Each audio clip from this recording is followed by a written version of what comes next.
Hello, I'm Calibe Thompson. Welcome to Island Space Live.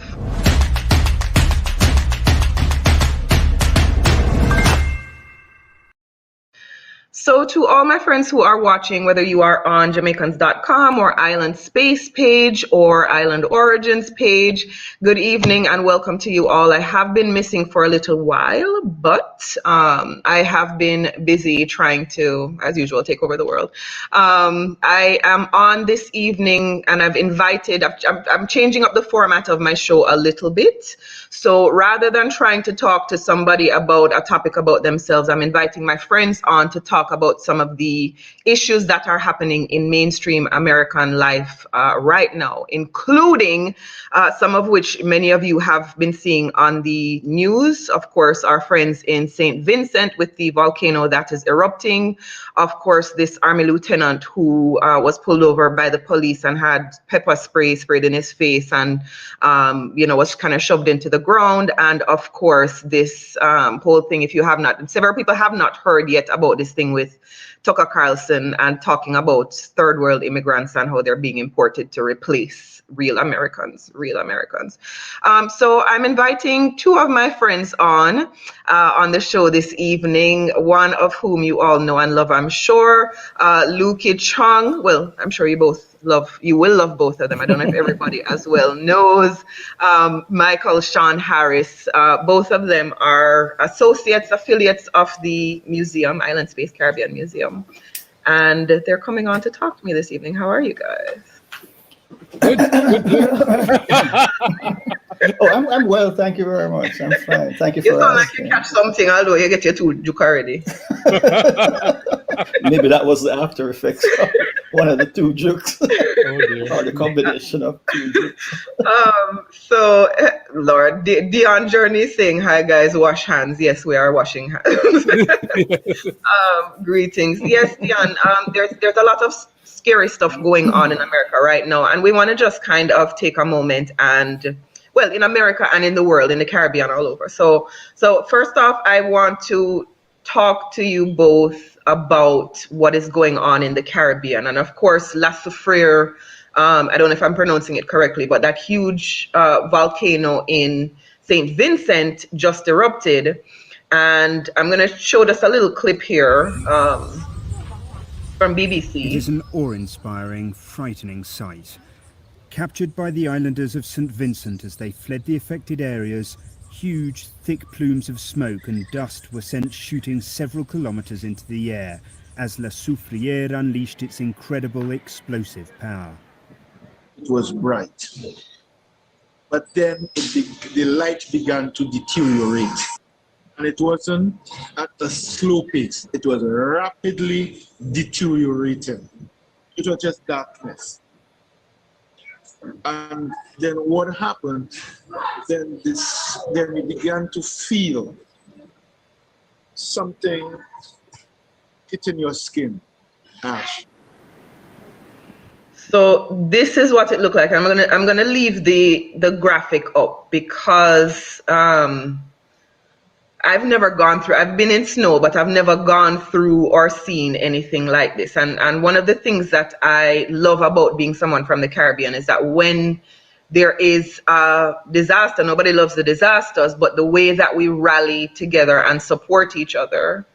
If you've been watching this, other islands have been supporting St. Vincent, Barbados, for example, where some of the ash is actually blowing into Barbados. They had to tell people in Barbados to stay locked up in their homes the other day, is also experiencing this, but they have lent a hand in outreach to support the people of St. Vincent. They're taking them into their island.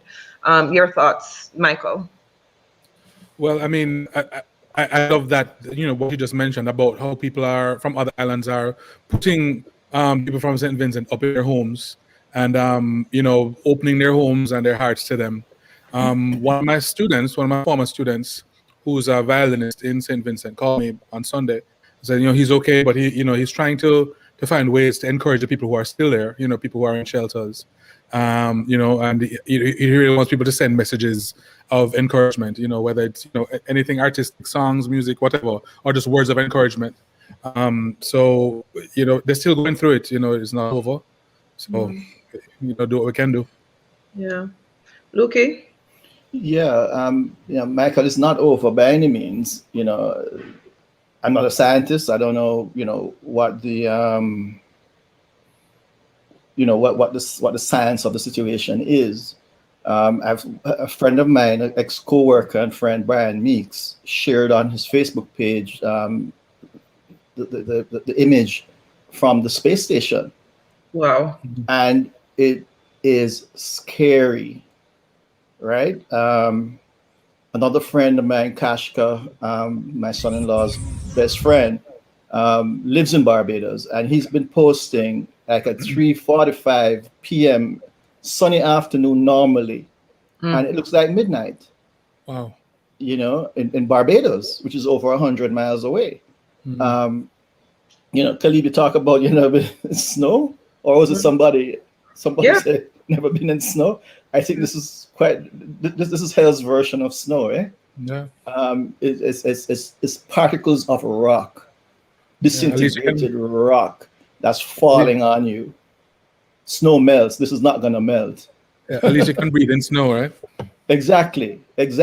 And again, the mask thing, I guess people are now learning that they do have to wear masks, because there's no way you can go through this thing in Barbados, right? You cannot go through this thing in Barbados and not have a mask on. Yeah. You would suffocate, right? Much less the people in St. Vincent who are near to the volcano. They have said that the majority of the people have actually evacuated the area that is close to the volcano. Right. However, in reading, I think I was reading the Miami Herald this morning, and they talked about, the heat of it, the heat that is just coming up from the ash and the gases that are coming out of the volcano can actually melt things. And damage people. And apparently there were people who were trying to hold on as long as they could to stay there. They talked about the ash being 8 to 10 inches thick where it was falling. You hear about that with snow, and it's scary. So if you're wherever you're watching from, I see a lot of comments coming in. Thank you guys. Continue to drop the comments in. But wherever you're watching from, if you look in the description, you will see some of the donation outlets where you can give. Food for the Poor is there, and Kevin Little was there. And as a matter of fact, I actually have a clip from Kevin, because Lukkee and I were with him. We're on this again, everyone, where this is Island Space Live and not Island Origins Live. This is our nonprofit that we all support, where we really are about bringing Caribbean cultures and people together.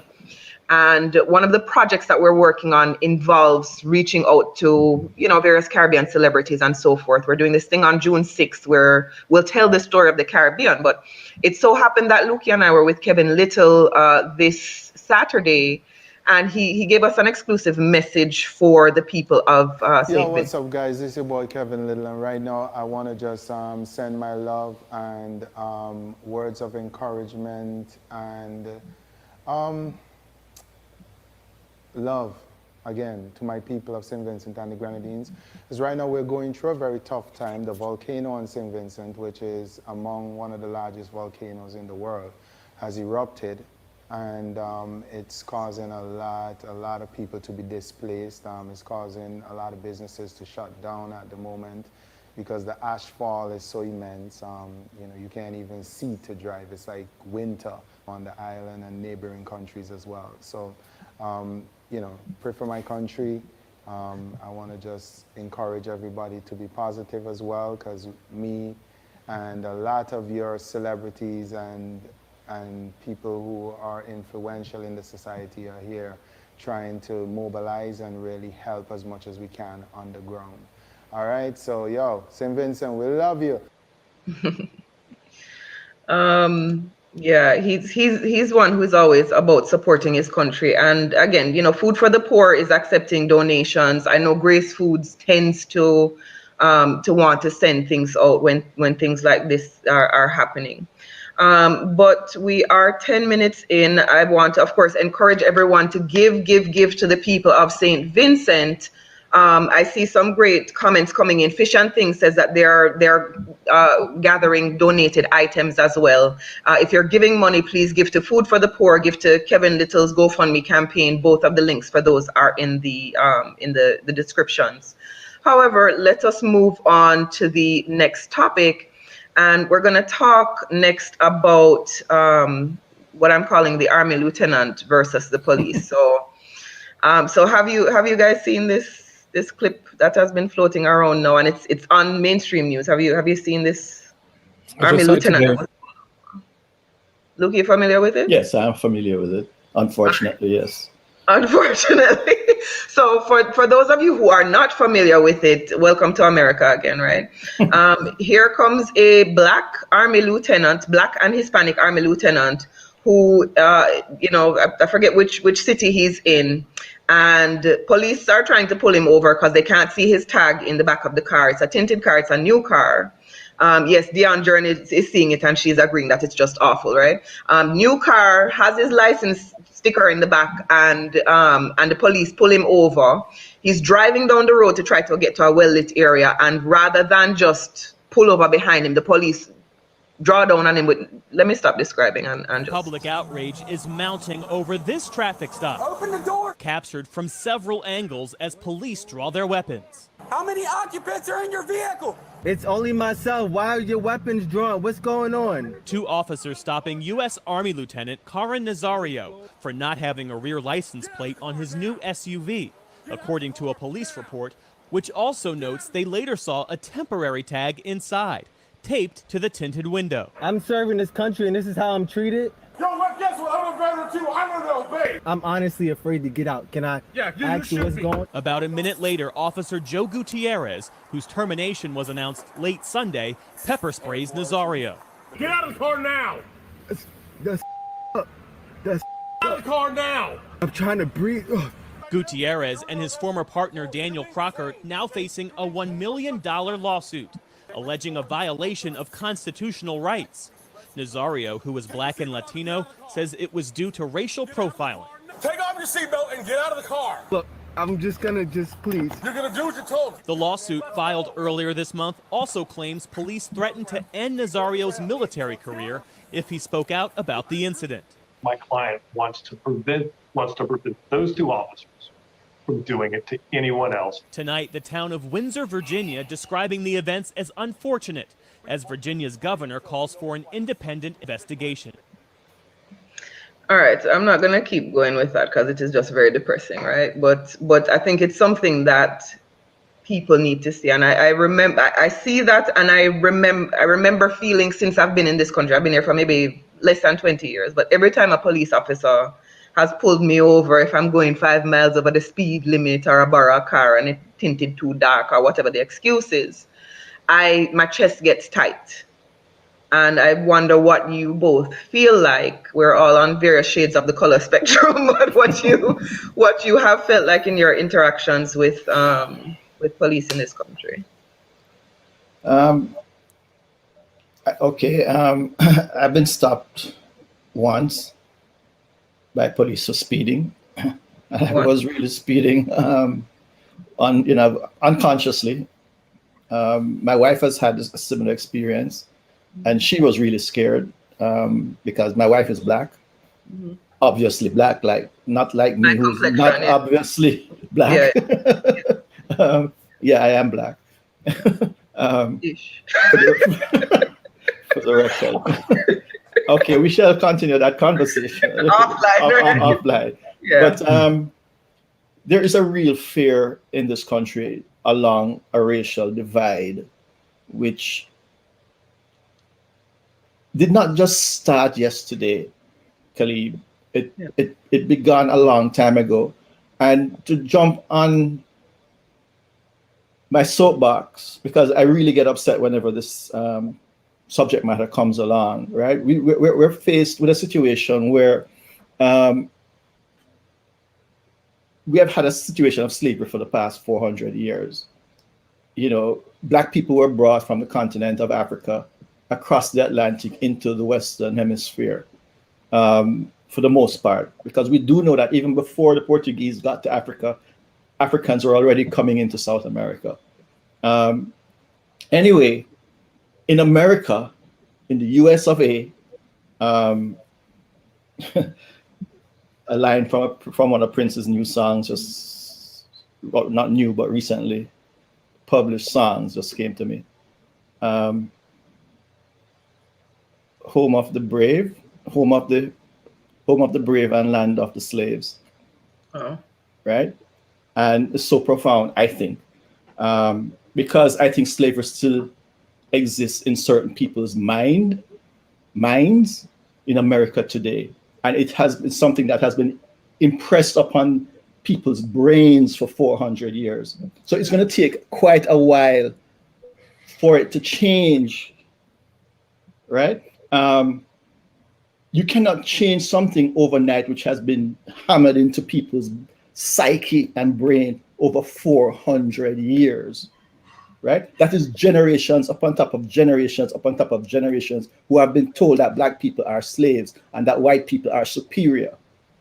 How do you get rid of that overnight? You can't, right?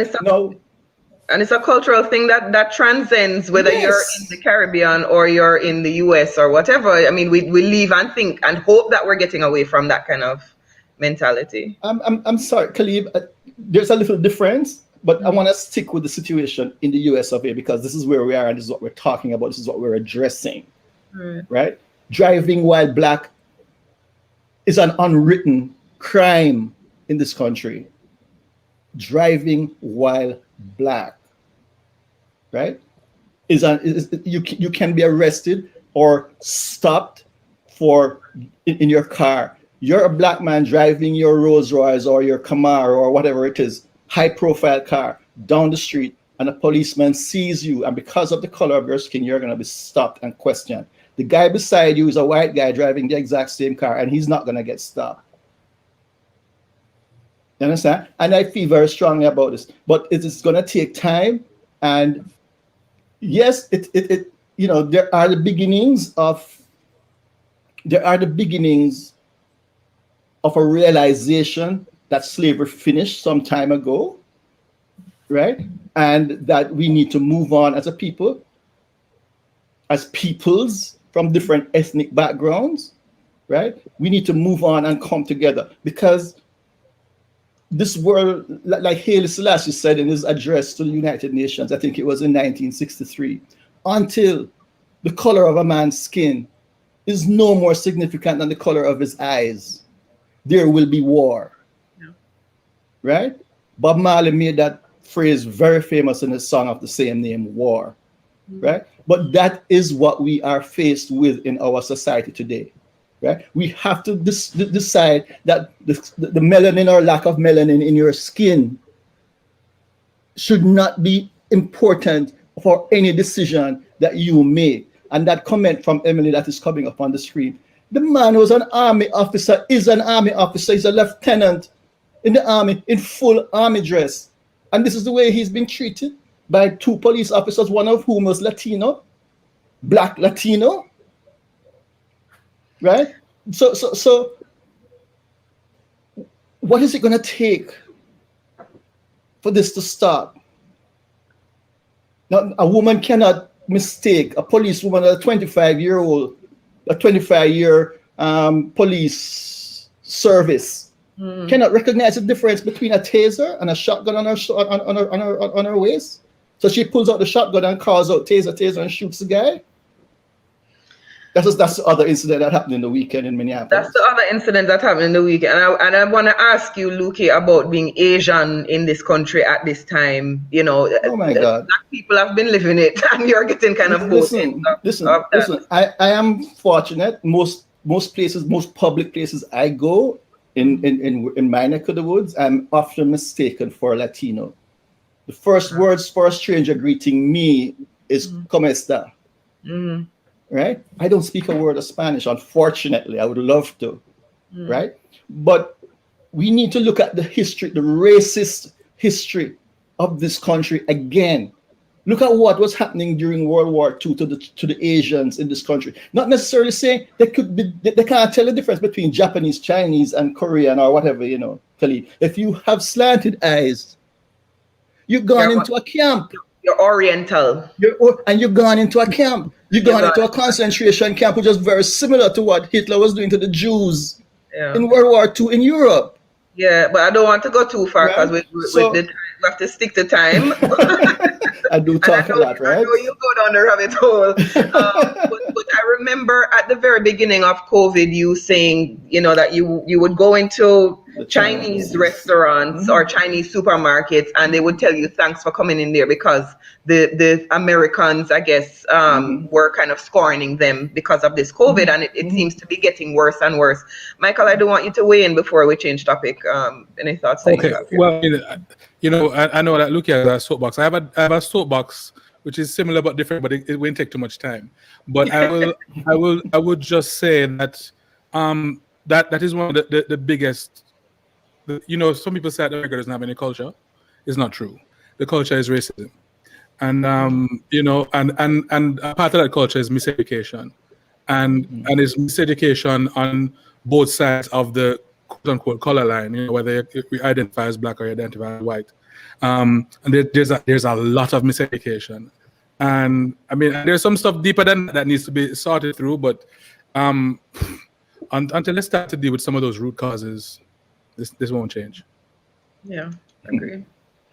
All right, so we're at 21 minutes. Let's move on to the final topic of the evening. And hold on, let's see, what's the one tip if you buy a car?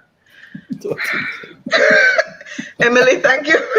Emily says if you buy a car, quickly change the temporary tag. It's a trigger for both thieves and crazy cops.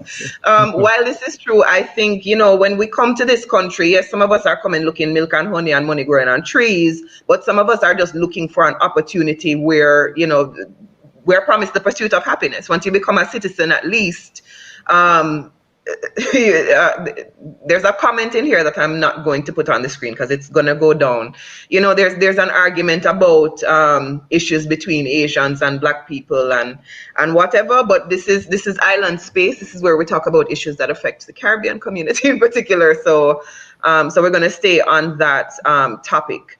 However, we're all immigrants, and we're all, at least on this live, we're all immigrants to the US. And there are some things that when you hear them, I think it's another rabbit hole in the Cali. Hey, we're in the rabbit hole, right? We're all immigrants. The only people in America who are not immigrants are the American Indians. Good point. Everybody else is an immigrant. Yes, we're all recent immigrants. None of us is an African American of 3 generations or 5 generations, or Asian American of multiple generations. Let us. If you use the term replacement, the Democratic Party is trying to. Hold on, pause. Let me. Yes, I know you're laughing, Lukkee. So here came. Let me preface this a little bit, right? Here came. Don't sigh too hard. Here came our friend Tucker Carlson. Once at it again, right? Here comes Tucker to talk about replacement, and I bit this clip from our friends at Trevor Noah and the Daily Show, because they have a way to just make everything into a synopsis that's bite-sized enough and tells you the full story. So here is our friend Tucker Carlson talking about how we immigrants are replacing America. Replace the current electorate, the voters now casting ballots, with new people, more obedient voters from the third world. That's what's happening, actually. Let's just say it, that's true. Democrats know if they keep up the flood of illegals into the country, they can eventually turn it into a flood of voters for them. When you offer someone citizenship, free health care, free education, housing vouchers, and free food, all things they don't have in their own country, their political success does not depend on good policies, but on demographic replacement, and they'll do anything to make sure it happens. So every time they import a new voter, I become disenfranchised as a current voter. They're diluting it. No, they're not allowed to do that. Why are we putting up with this? Why are they putting up with this, Michael? Well, I mean, let me deal with just two terms. First of all, the third world term. I know it's an economic thing, but whenever somebody says, "Oh, but you're from the third world," I was like, "No, but third world is in your daddy's backyard because you didn't know how I grew up. I'm not coming from a third world background by no stretch of the imagination." But the other thing is this thing of replacement. He's just being a mouthpiece for white supremacists. That's all. That replacement thing, you hear it in different areas where it's white supremacy rhetoric. That's it. Yeah. Sorry, no, I see some comments. No, this live is not only for people living in the US, but I was saying that the people on the call right now are Caribbean immigrants. On the live right now are Caribbean immigrants. And the issues that we're talking about, this particular issue is something that's going on in the US. So no, we're not disrespecting anybody.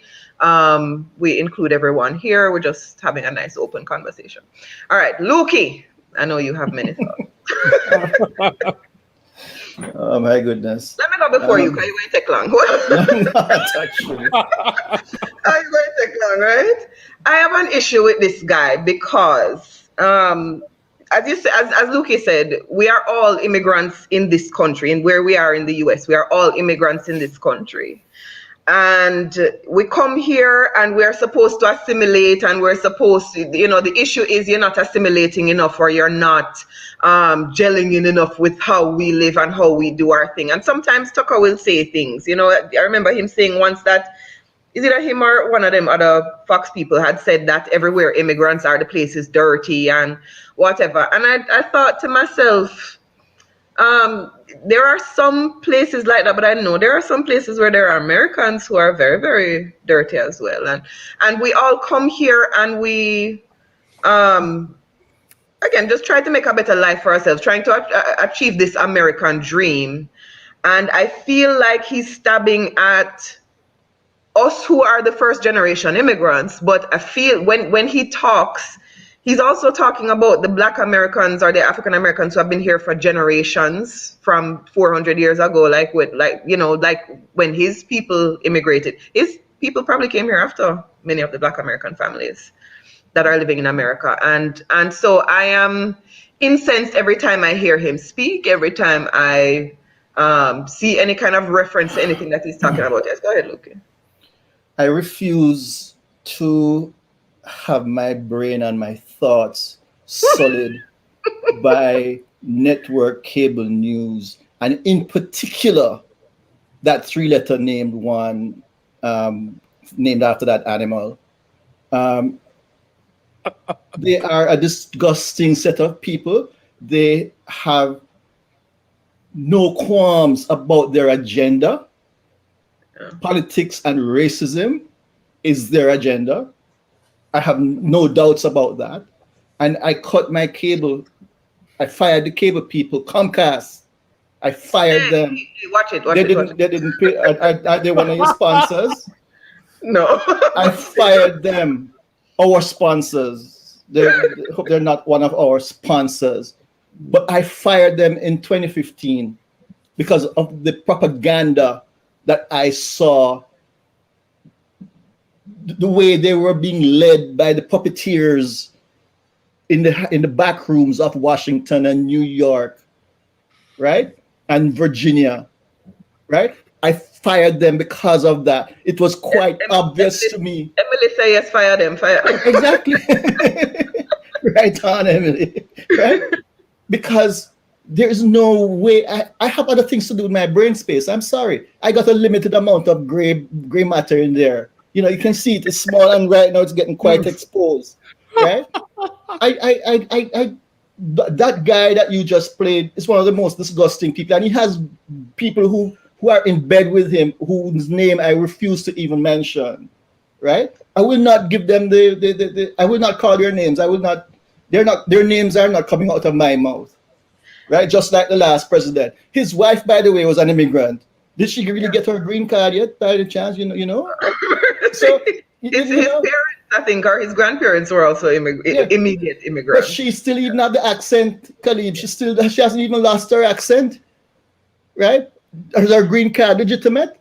But tell us how you really feel, Lukkee. No, Yeah. He's irrelevant to my life and my consciousness. He's totally irrelevant, and people like him are totally irrelevant. Listen, So back in the 1800s, when they were writing the laws of America, right? All of those people who came in through Ellis Island, did they ask them their politics? I don't think so, right? But were they happy to come to this country? Some of them were, but some of them were kicked out of their own country because they were criminals, right? And they came to this country and they were going to support the political party at the time who was happy to stamp the thing and put them name and call them American and send them out into the wild, wild west on a mule train, right? So what is different? What is different is that back then there were white people, the black people who were being brought in slave ships at the time, right? Millions and millions of black people were brought in a slave ship, never had a say. Yeah, right? but also for 400 years, sorry, Michael, and I'm really gonna go right back around to this.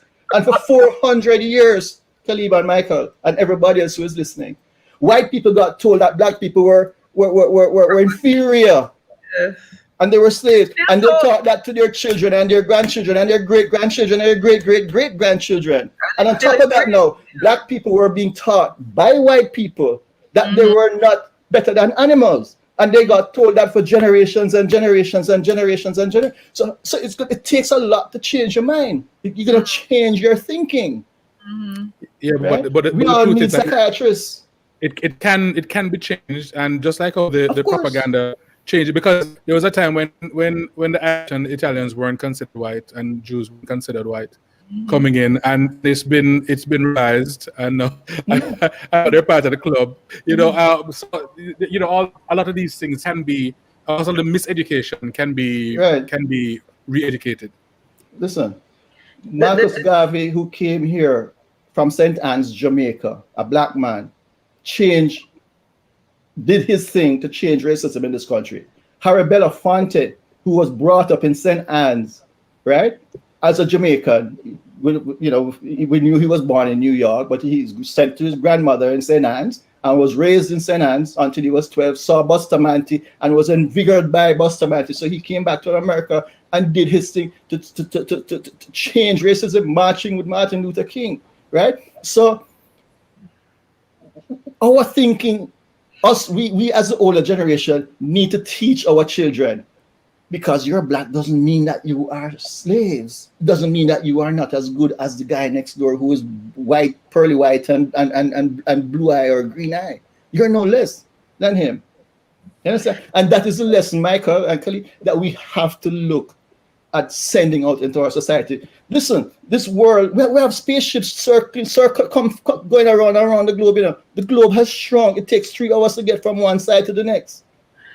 I agree with you, and I agree with Emily, who says it starts with changing our vocabulary and never using the language of the down presser, as we would say in Jamaica. My challenge is that whilst we can do that amongst ourselves and we can do that with our children and or inside of our own community, is not our community that is beating us up. And I'm a little nervous to put this comment on, but we run over already, so we're going to keep running over for a little bit. This person, Eminem, says, growing up in a Caribbean community, I perceive them to come to the U.S. I'm guessing they're saying they perceive Caribbean people to come to the U.S. and use it as a welfare system. I'm going to tell you what, there's 3 Caribbean people on this live right now, and I don't think any of us come here and do anything but pay tax and contribute very well to the American society. As a Jamaican, I've been told, Lukkee, you know why you are so good at doing some of the things that you do? Because you Jamaicans come to this country, you see your opportunity, and you hold down 6 different jobs. Exactly. Right? So there's no way that statement is going to be true. I think you need to go and look at the passport and the ID cards of those people that you're talking about. No, but here's the reality. Some of us do that, but many, many more American-born Americans, native, okay, you can't say Native Americans because now you're talking about the indigenous people, right? But people who are born in America are getting much more welfare than any Caribbean people that I know about. And I love what Millicent Elliott says. She says, educated persons, third world educated, what American people call third world. We like third world because we like to dance to their music, right? Are always a threat, right? Big up Willie. Are always a threat to the establishment because they have a fear of the unknown. But here's the thing, we're not unknown anymore. We are in the White House, guys. You know, we were one of the founding fathers. Alexander Hamilton was one of the founding fathers, born in Nevis. What's your name? Shirley Chisholm, one of the first black woman to run, first woman, I think, at all to run for president in this country. It was of what was it, Barbadian and Guyanese descent.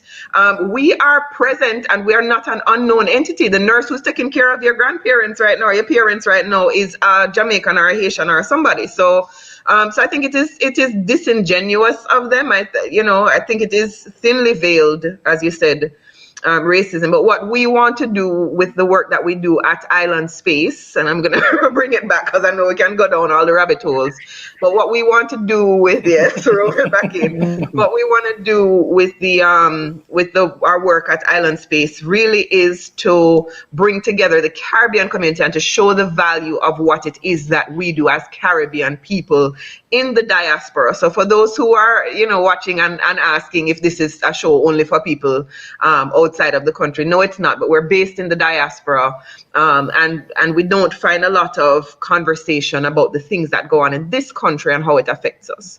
And so that's the space that we're trying to create here. I just throwing up 2 jokes from Emily McHugh, says more like 10 jobs more so.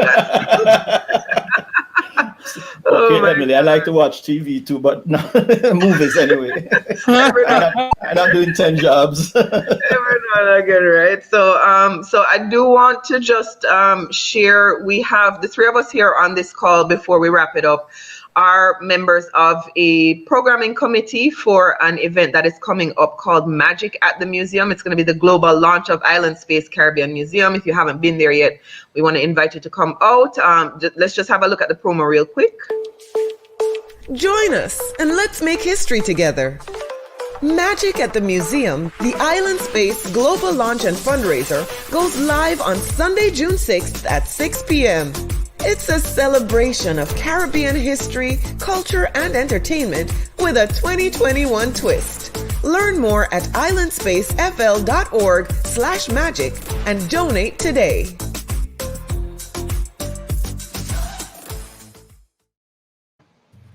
So yes, we are all working on that project together. We are telling a comprehensive Caribbean story.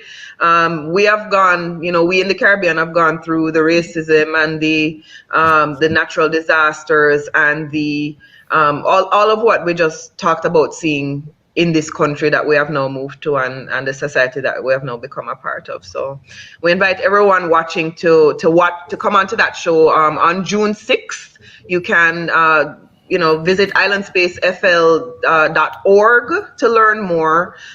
You can visit our, what is the thing name? Facebook? You can visit our Facebook page.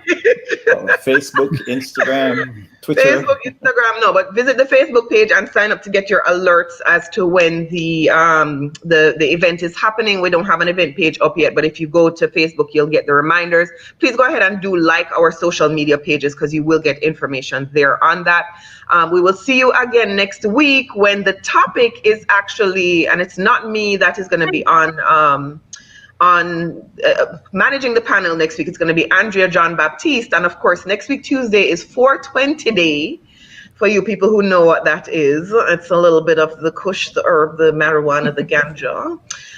It's all legal now apparently, so we're going to be talking about cannabis culture and the history of herb with some very, very well-educated people on those subjects, and then you'll probably see us again maybe 2 weeks after that. I don't know if these two are coming back on. If we're not arrested a bit early after Lukkee can get everything out. some lighter topics maybe. Yes, hopefully, yes. Hey, but you know what? These topics really get a conversation going. True, look at this. There's some fans on here. Emily McHugh says, I enjoy Michael singing with C.G. Mayer and Tammy and Tessie on Meet the Mitchells. Thank you. Thank you. What's Meet the Mitchells, Michael? Meet the Mitchells is Tammy Chin and Wayne Marshall's YouTube series. They do a YouTube, I think 3 times a week, 3 or 4 times a week they post about their life, about their kids, about what they're doing, and it's very, very popular. It's really cool. Really, really proud of them. Like a reality show kind of thing? Yeah, like a reality show, but they're doing it themselves. They film it themselves, they edit it themselves, they do everything themselves, and it's wonderful. They also recently hosted the Jazz and Blues, the Jamaica Jazz and Blues show, where one of the nights they hosted the show. Yes. Yeah. Okay. It's very good, very entertaining. Were you a part of that, Lukkee? So I did a poor job of introducing you guys at the very beginning. Michael is like the director of all music and arts. Michael is a superstar. Everybody knows him. School of Arts, very prestigious and auspicious. Right? Lukkee Chong laid the first bricks at ABC. He was right. He was behind Island Stylee when you used to watch that Air Jamaica Schools Challenge Quiz, Morning Time. What again? Lime Tree Lane, Olivet Large, Miss Jamaica. All of those things were attributable to Lukkee. Michael's also in Ashe, and I don't know your bio as well as I know Lukkee's bio. And I did a terrible job at introducing. Michael is a superstar, man. Michael needs come on. But I'm just coming back on the air, so please forgive me. We'll get back into the groove of it within the next few weeks. But thank you all for watching. Suzanne says it was a fascinating conversation. Yeah, man, and I do like I know you can't hear everybody's voice in the conversation, but if you put your comments in the chat, I will try to pop them on screen. Thank you to those in Alaska and all over the world watching. Who is this saying? Millicent Elliott is saying to the Magic at the Museum family, yes, please like islandspacefl.org. Let me just pop it on screen again. Islandspacefl. Or islandspacefl.org, and we will see you all next week. All right. Is that it? Bye, everybody. Life's fair.